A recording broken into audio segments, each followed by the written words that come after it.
I've just installed the watering system, and the watering system is run by solar power. If you come in, you'll see here on the left hand side I've got the nozzles attached.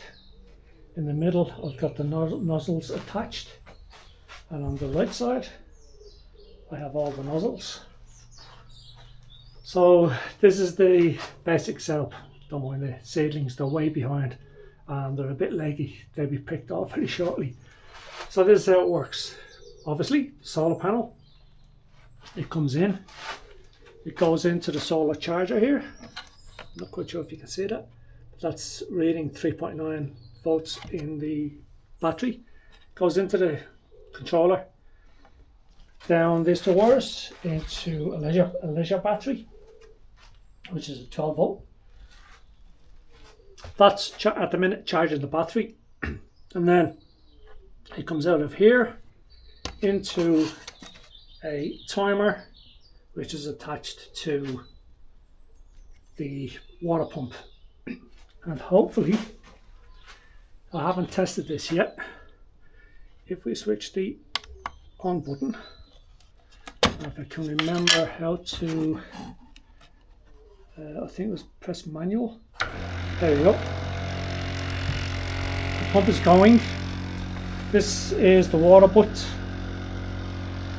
and there's no water coming out. Now that should, it's a self primer, so it should be priming. Okay, I'm just going to switch this off.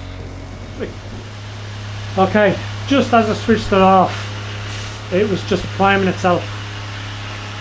So as I was saying, the water comes from the barrel into the pump, out of the pump. Now these little leaks I will fix. The nozzles, all these nozzles, as you can see, over on this side it's a lot easier. The nozzles should be spraying like that one, but in the cases where it's that or that one, they all need to be cleaned out. It's actually not that bad, considering that's the fourth run. But there is my setup for the greenhouse irrigation system. As I said, run by solar.